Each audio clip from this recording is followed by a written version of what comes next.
আসসালামু আলাইকুম বন্ধুরা, তোমরা সব কেমন আছো? নিশ্চয়ই ভালো আছো। অবশ্যই কমেন্টস বক্সে জানাবেন। আর ভিডিওটি খুবই ভালো একটি ভিডিও হতে চলেছে। যদি ভালো লাগে দিল থেকে একটা লাইক সাবস্ক্রাইব করে দেবেন। ভিডিওটি নামাজের বিষয় হতে চলেছে। চলো বন্ধুরা ভিডিওটি শুরু করা যাক। আল্লাহুম্মা সাল্লি আলা মুহাম্মাদিন নবিয়্যিল উম্মি ওয়া আলা আলিহি ওয়া সাল্লিম তাসলিমা। আলহামদুলিল্লাহ, সমস্ত প্রশংসা তারিফ মহান আল্লাহ রাব্বুল আলামিনের জন্য, যিনি সমস্ত জগতের বাদশা, যিনি দাতা দয়ালু, যিনি বিচার দিনেরও একমাত্র অধিপতি। সেই আল্লাহ সুবহানাহু ওয়া তাআলা আমাদেরকে বড়ই ভালোবেসে মানুষ রূপে সৃষ্টি করেছেন।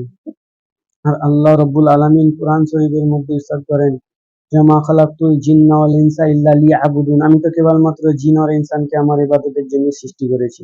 ইবাদত হচ্ছে কোনো মুসলমান ব্যক্তি, ইমানদার ব্যক্তি, ইমানের পরে যে সব থেকে বড় হুকুম নামাজ, সেই নামাজ যদি কোনো ব্যক্তি 5 ওয়াক্ত নামাজ পাবন্দির সাথে খুশুর সাথে পড়ে নেয়, আল্লাহ সুবহানাহু ওয়া তাআলা তাকে 5টা পুরস্কার দেবেন। 5টা পুরস্কারের মধ্যে পয়লা পুরস্কার তো দুনিয়াতে, তাকে দুনিয়াতেই দিয়ে দেবেন, বরকতময় জিন্দেগি হবে, নুরানি চেহারা হবে। দ্বিতীয় পুরস্কার হবে কবরে আযাব, আল্লাহ সুবহানাহু ওয়া তাআলা তাকে কবরের আযাবকে মাফ করে দেবেন।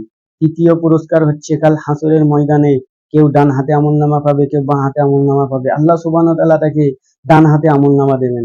চতুর্থ পুরস্কার হচ্ছে পুলসিরাত, 30,000 বছরের রাস্তা, সেই রাস্তাকে আল্লাহ সুবহানাহু ওয়া তাআলা ওই ব্যক্তিকে বিদ্যুৎ গতিতে পার করিয়ে দেবেন। আর পঞ্চম পুরস্কার হচ্ছে যে বেহিসাব আল্লাহ সুবহানাহু ওয়া তাআলা তাকে জান্নাত দান করবেন। কোনো ব্যক্তি যদি গাফিলতির সাথে নামাজ পড়ে, আল্লাহ সুবহানাহু ওয়া তাআলা তাকে 12 থেকে 13টা আযাবের মধ্যে গ্রেফতার করবেন। 12 থেকে 13টা, এই 12 থেকে 13টা যে আযাব আজকে আমরা আলোচনা করব ভাইরা আমার। যদি এ থেকে যদি আমরা উপকৃত হয় অবশ্যই কমেন্টস বক্সে জানাবেন। সে 12 থেকে 13টা হচ্ছে, প্রথম তো হচ্ছে দুনিয়াতে যে বরকতময় জিন্দেগি থাকবে, সেই বরকতময় জিন্দেগি আল্লাহ সুবহানাহু ওয়া তাআলা কেড়ে নেবেন। তার নুরানি চেহারা হবে, কিন্তু নুরানি চেহারাকে আল্লাহ বিগড়ে দেবেন।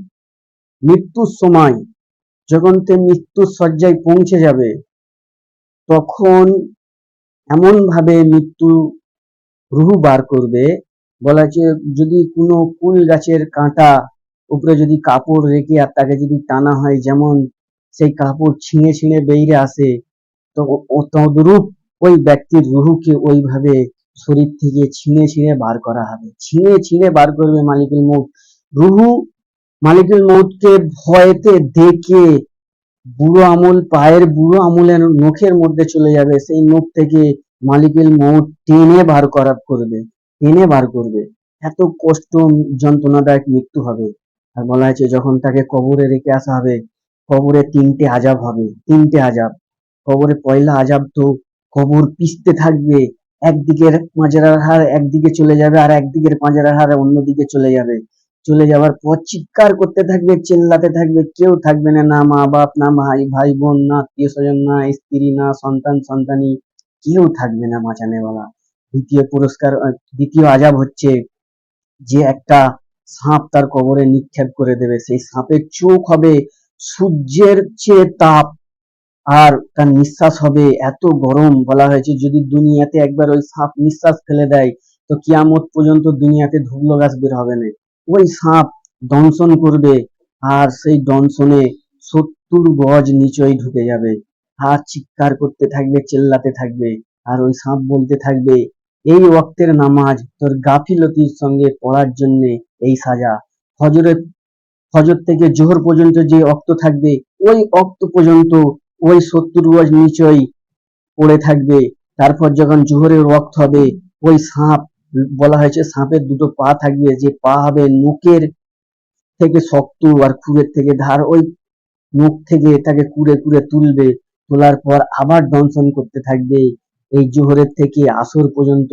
ওইভাবে দংশন করার পর ওইভাবে 70 গজ নিজেই ঢুকে থাকবে, চিৎকার করতে থাকবে, চেল্লাতে থাকবে, কিন্তু বাঁচানেওয়ালা কেউ থাকবে না। আর তৃতীয় নম্বর সাজা হচ্ছে যে কিয়ামত পর্যন্ত ওই কবরে আল্লাহ সুবহানাহু ওয়া তাআলা আগুন লাগিয়ে দেবে। এই 3টে আযাব হতে থাকবে, 3টে আযাব হতেই থাকবে। আর বলা হয়েছে হাসরের ময়দানে কাল বেহিজ্জত করতে করতে হেঁচড়াতে হেঁচড়াতে তাকে জাহান্নামায় নিক্ষেপ করে দেবে, আর চিরজীবন সে সেই জাহান্নামে জ্বলতে থাকবে। ভাই বন্ধুরা, যদি ভিডিওটি ভালো লাগে দিল থেকে একটা লাইক সাবস্ক্রাইব অবশ্যই করে দেবেন। যদি ভালো লাগে কমেন্টস করে অবশ্যই জানাবেন।